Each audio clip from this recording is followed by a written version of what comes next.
exemple, vam a parlar per la importància de l'aigua.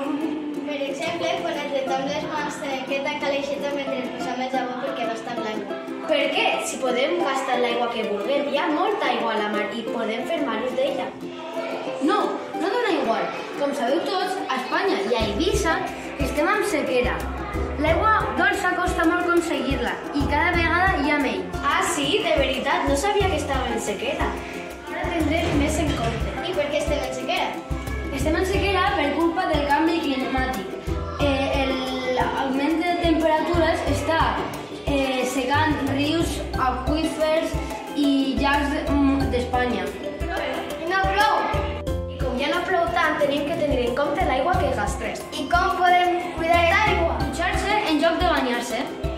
També tanca l'aixeta mentre rentes els dents. Tenir vàters amb doble pulsador, un per la caca i un per pipí.